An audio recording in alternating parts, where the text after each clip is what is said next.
gonna tell you something. I'm Star-Lord. I formed the Guardians. Met a girl, fell in love. That girl died, but then she came back. Came back a total dick. Oh, please. He left out some important information, but that is the gist of it. I get the same old dreams, same time every night. Fall to the ground and I wake up. My sacred mission Is to create the perfect society. He didn't want to make things perfect. He just hated things the way they are. Since you've been gone, since you've been gone, out of my head can't take it. I want you all to know that I'm grateful to fight beside my friends. Incinerate them.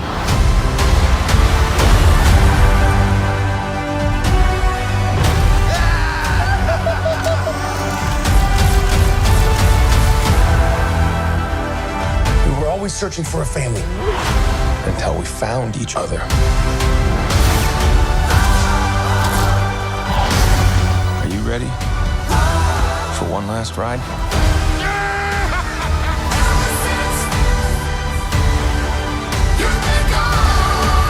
We'll all fly away together.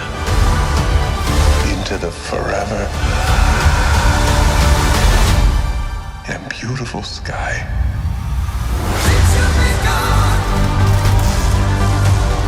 since you've been gone. Whoever it was that you were in love with, it sounds more like her. Her? That's ridiculous. Do not bring me into this. Knock it off! What? Just never noticed how black your eyes were. They were replaced by my father as a method of torture. He picked a pretty set. Hey, Hi. welcome to Movie Humpers. I'm Bob Sham. Thank you. I'm Angela. You sleepy? The sounds you hear are dogs. I just mowed the yard. Yeah. And I'm out of shape enough that doing 3 hours of yard work is exhausting. It's also one of the warmer days that we've had so far this year. And I'm not, and don't think I'm like on my feet the whole time. I have a riding mower. So I don't want to like make it like I'm doing like heavy landscaping out here. Being outside is difficult on your body because it's like hot and there's a lot of pollen. The pollen scene in the last few days has been intense. Out of control. But here we are. We're back. We missed our at the movies last week. We took the week off from going to the theater. Sure did. We went this week and we watched Guardians of the Galaxy Volume 3. Volume 3. Directed by James Gunn. James Gunn's last Marvel movie. James Gunn. James Gunn. The first Guardians movie came out 9 years ago. Wow. 9 years. Wow. Yeah. That's And long. James Gunn pretty much set the tone of like what is attempted as comedy in every superhero movie. There's been some light tones and Iron Man stuff, but if you're like, why do they always talk like that now? You can thank this guy, James Gunn. Pretty much. The reason why they cast Zachary Levi and not like some dude that actually looks like a superhero in the Shazam movies is probably because of James Gunn. And someone was like, he's in that show Chuck. Remember Chuck? Yeah. No one can do it like James Gunn, though. They try. Sure they can. You think the other movies are as good as I feel like this is one of the better ones. The first Thor Ragnarok was fine. Yes, But but this- that was Taika, right? But this is the thing. James Gunn, he led to Taika probably getting that role. Right? Exactly. Yeah. And they were going for like different kind of directors. Like the Russo brothers are now like high action directors. Yeah. They were directing Arrested Development episodes. Yeah. James Gunn was a trauma director. Yeah. And Taika Waititi, well, we know what he did. And I think the first Guardians movie, I mean, I've seen it I haven't seen it in so long. It what did seem very funny at the time. I was like, oh, there's not really anything like this. It was refreshing. This is like a comedy. This Yeah. isn't even a superhero movie. It's more like a comedy, sci-fi comedy or something. And then the second one, that's when the jokes felt like you're beating the dead horse a little bit. Yeah. And that whole story where Peter Quill is his dad is the cosmic being entity ego. Just why that was stupid. And he has a sister who's a bug. Underwhelming story. Very underwhelming. And this isn't a matter of me not understanding the source material. You understand it so well. Because I actually I spent most of my life being obsessed over these worlds in comic book form. Yeah. I love all types of comics. I read more superhero. I would put my knowledge of superhero pointless bullshit up against anyone. And I think that's why it's so interesting when you and I do talk about these things, because the only superhero stuff I saw when I was a kid was movies and cartoons. I definitely watched a lot of Spider-Man cartoons. I definitely watched a lot of Superman movies, but I did not read comic books until we started dating, and the comic books I have read are mostly not the superhero type. Right. I've read a few. I read like Civil War. I have a little bit of knowledge, but not much. When people encounter people that don't read comic books, here's my recommendation. Don't tell them to read a superhero comic book. They already fucking know that those are out there. If they're not already like into Batman, they at this point they don't give a shit. You have to show them comics outside of that realm. You have to show them, if you genuinely think it's an art form, to show them things outside of that realm. And something that you think they will and actually enjoy, not just because you enjoy it. You should think about like what would they like to read. Like the first comics you gave me were V for Vendetta and Fables and things like that, like Sandman. Like that's what you were handing me to read, and I fell in love with it. You know, the other shit is just fun action shit, you know. Yeah. But nothing subtle in its messaging here. No. But this made me think about like the Marvel Studios we're at today. Yeah. 5+ years ago, these movies were making $1 billion. I don't think it's going to be like that anymore. It seems like they're leveling out at about, they're still making more money than every other kind of movie. And yet, if they don't make $1 billion, then you'll see a bunch of headlines being like, it flopped, and it'll make like $150 million. It's because the market is saturated, but the market is saturated completely by them. Yes. That's what's so crazy to me about this shit. Like, I've pretty much stopped watching Star Wars because I feel like Star Wars has grown into a blob. You know, like there's just so much of it, and that's how Marvel feels too. And now that we're kind of picking and choosing what we watch, I actually enjoy it a lot more, because the idea of trying to watch all of it. It's like you comparing yourself at 40 to yourself when you were 19. Like, yeah, I was so good at this back then, and now I'm like tired, and we're all tired of me.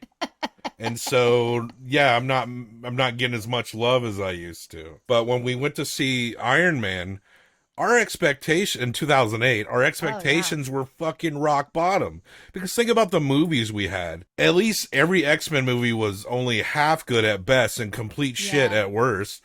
We had shit like, I never even saw the Blade movies. Really? And I thought Blade was there was like that Daredevil movie. You had the Catwoman movie. There was a lot kind of getting thrown against the wall that was just like, ooh, what is going on here? I think only Spider-Man was the one where everyone was like, okay, this is pretty good.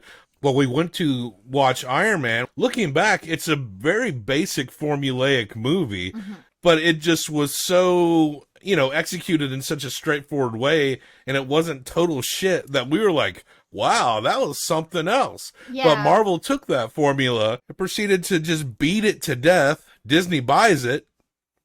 Beats it even harder. They're beating it even harder. And you got some things are better than others throughout the history, but now you can't blame people for being totally tired of this shit. The first Guardians movie was pretty fun, a fun romp with a forgettable villain. Do you even remember the villain? In the first I won't Guardians, blame you if you don't remember all these characters' names, but do you even remember what the villain looked like? No. It was Ronan the Accuser. and he was a soldier, a Kree soldier of Thanos. Because every movie back then was gearing up to the Thanos. Well, and I thought of Thanos, but I was like, I know that's not right. The second one was Ego in that lame story. Yeah. And the third one, for Guardians 3, it has... We're not going to give the ending away or anything, but we will, like, flesh out the outline of the movie for you. It does have the quippy, quirky comedy in this one, even more so than the second one. The second one, it just felt like it was trying too hard and it failed. This one felt like this was some intense tragedy and some kind of weird corporate commentary. Yeah. Them trying to be like, oh, remember that they're the Guardians of the Galaxy and they're funny. Yeah, we need to have a light moment every so often. So every time they're together, make them bicker about some shit that doesn't matter. That shit felt just stuck to the wall. Like the concentration was all about the Rocket Raccoon origin, where he come from. Well, before I go into the villains, what were you going to say? Well, I was just going to say that most of it, too, the quippy little things were between Mantis and Drax. Sure. Which... it just got a little old sometimes. Yeah. I mean, they obviously, like, cared about each other. They were trying to tell a story there that I just didn't really, like, get into as much as I just wanted to go back to the other stuff. But didn't you get the feeling that, like, the first one was like a comedy, but this one was only a comedy in the way that it felt like it needed to be? Absolutely. Like, it had to be like the other ones? Yeah. But the movie wanted to be a different kind of movie. And that's... the parts of the movie that were a different kind of movie were what were so great about this movie. Incredibly tragic. Yes, this was a difficult one to watch. Actually, there's some like I cried more in this than I've ever cried in real like brutal superhero movie ever. Brutal themes in this movie for real, because it centers around why Rocket is the way he is. It's kind of Rocket's movie, and there's also a subplot because I forget why. I forget why. Star-Lord, I guess, maybe did some shit with the time gem and brought Gamora back, but it wasn't around her time. Like, she's displaced in time because she died in one of the Avengers movies. Brought an older version of her to the future. Yes. So, and they encounter each other because they're in that space pirate clique that Star-Lord used to be in, the Ravagers. And she's running with that clique, and they kind of come back together through that, but she doesn't remember the relationship because she's out of time. Yeah, she obviously knows Nebula, but she really doesn't know anybody else. Star-Lord emotionally trying to get back together with her. Who gives a fuck? Didn't care. Who gives a... Didn't care at all. Every month, whoop-de-fucking dude. I actually like... I won't give away the end, but I like how that resolved. Yeah, I do too. Because I didn't give a fuck about it. Because the intense themes we got around Rocket and his origin... Some of the saddest shit in any Marvel movie. Yes. I saw someone online. I hope I can find this. Finally! A great Marvel movie without a bunch of woke bullshit politics in it. Thank you! Finally a happy fan! You see what happens? You see what happens when you don't include all that political shit in your movies? This might be the most political Marvel movie I've ever seen. Marvel, going to this movie, I was like, this villain's gonna suck, just like every other Marvel villain. The two that maybe are the most prolific are like Loki, who is kind of a fun villain. Yes, I love Loki, actually. And Thanos, who idiots think is deep. Like, dumb people think that character is deep. People who are actually, Thanos could have had a point, are people that think that people starve because there's not enough food. No, fam. That's not why people are starving. And I swear to God, with the villain in this movie, the High Evolutionary. He's good. Who's actually very different than the comics. Maybe the most insidious villain in a Marvel movie that we've ever seen. And this guy, and I think about this guy being like, this movie is not political. Let me explain. The High Evolutionary is essentially, he runs something called Ogor Corp or some shit. Yeah. He's essentially like a bioengineering mad scientist and like intergalactic CEO who is trying to genetically engineer the perfect society over and over and over again. And he has created entire groups of people, these gold people. And there's a thing where something happens and Rocket needs surgery, and they discover that he has a lock on his system because he was made by this guy. And they actually they use the term IP when talking about his creations throughout the galaxy. So no one's allowed to operate on his beings because they have like a proprietary technology that doesn't allow anyone to save his life outside of corporate bioengineered planet or whatever. This guy is like if late stage capitalism finished destroying the Earth, went off into space, and just kept going even harder with like bioengineering medical technology for profit, all with the Nazi-esque idea of creating like the perfect society. Thank you, James Gunn! You don't think that's political? The High Evolutionary in this movie goes harder than in the comics. In the comics, he goes from like mad scientist to someone who's not totally evil but can be bargained with. Not this dude. This dude is fucking evil. This guy thinks he's God.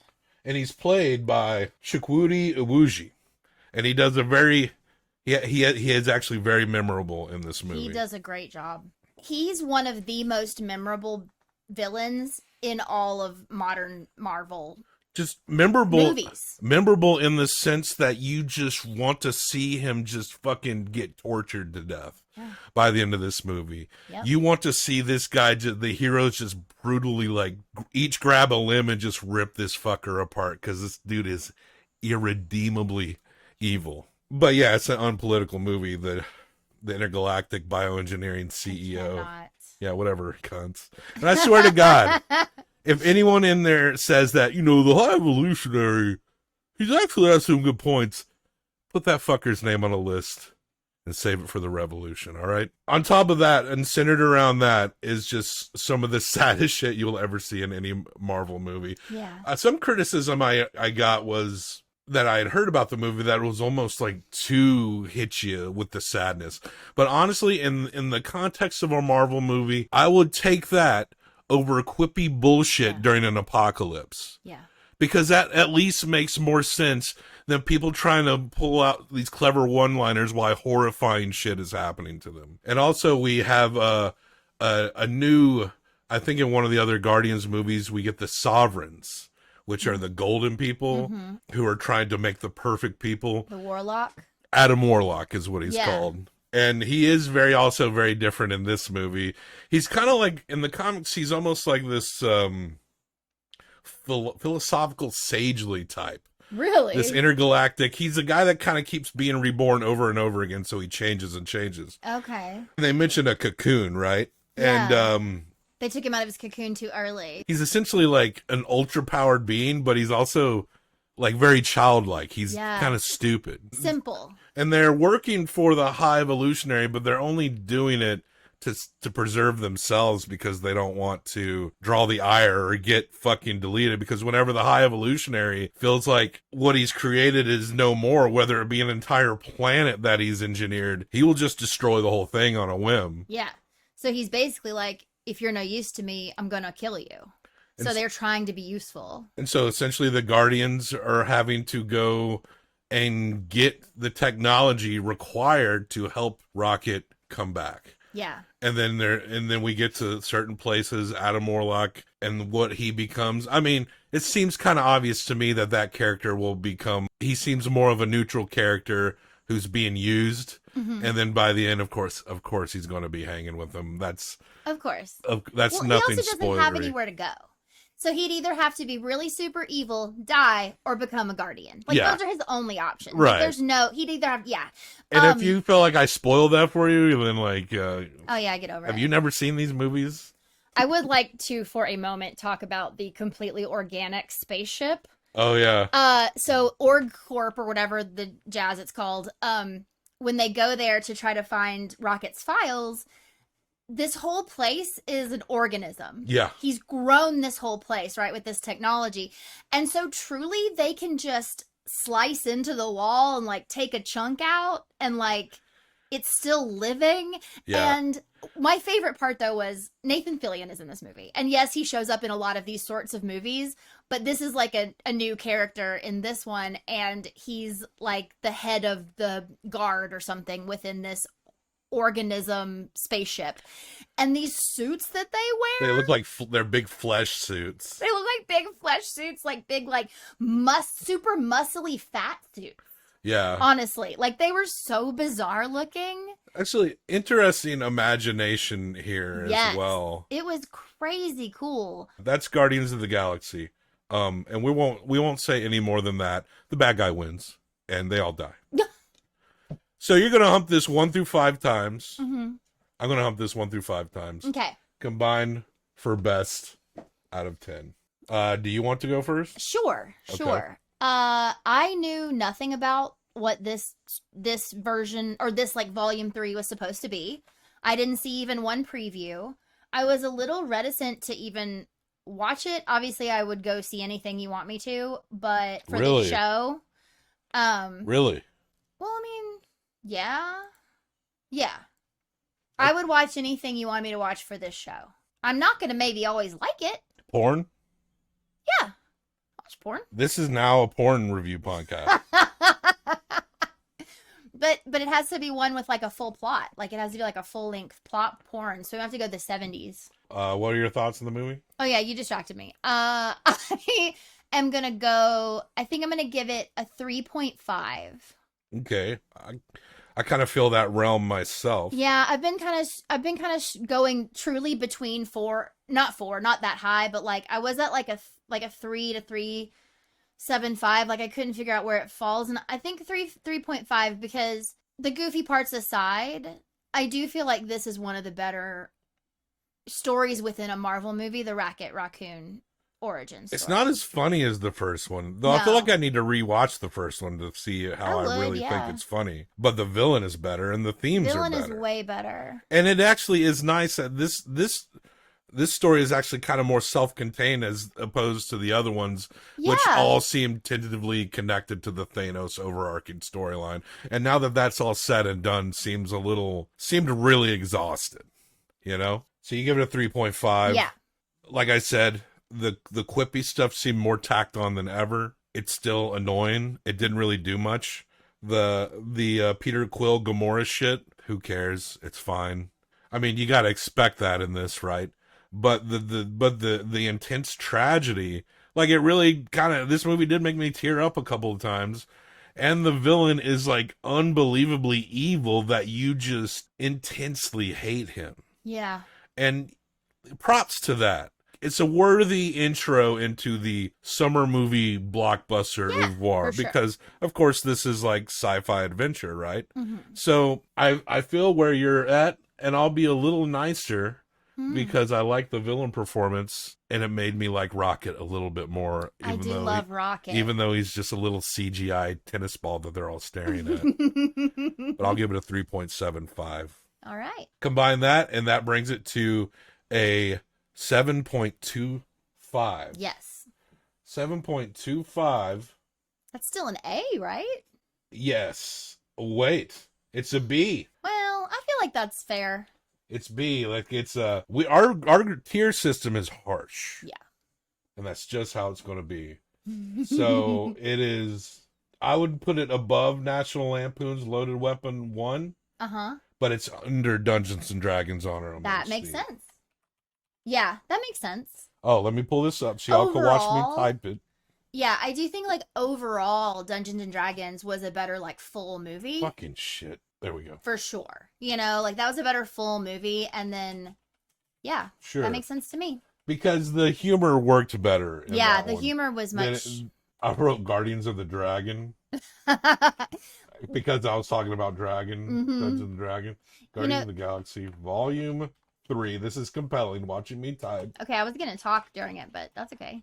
Go ahead, sorry. Well, I was just going to say, that's the thing about this one is that it kind of feels disjointed a little bit sometimes because it'll be like trying to make you laugh and then go to like this horribly like sad and also heartfelt and like very touching moment. And it kind of jerks you around a little bit. Mm-hmm. To be honest. And maybe that's why the humor felt so much more tacked on because it did not balance out that tragedy. Yeah. So you kind of had, if you accepted one, then the other one would seem off. Yeah. But it is kind of a nice way to wrap up James Gunn's time in the Marvel Studios. He started strong, left strong. Yeah, and he's gonna go to DC and make quippy, quirky movies there. But though his Suicide Squad movie wasn't bad. I liked it. That one's funnier than Guardians 2. Yes. So there's that. It's just that a lot of people are gonna try to be cutesy, funny. No, It's just what's happening now. Like, we were talking about like 10 years ago, it was all like children are too smart. yeah. Yeah, true. Now everybody's too funny. Or it's hard being funny. It really is. Totally. Like to sit there and be like, I have to write this, I have to write a comedy thing, I have to make this funny. That is very hard to do. Yeah. And these guys prove it. I won't say there's zero laughs, but No, there's a few. there's a lot getting thrown against the wall, is all Yeah. I'm saying. There you go. Anything else before we go? Check the show notes for any links and stuff to find us in other places. Death to all traitors. Death to all traitors.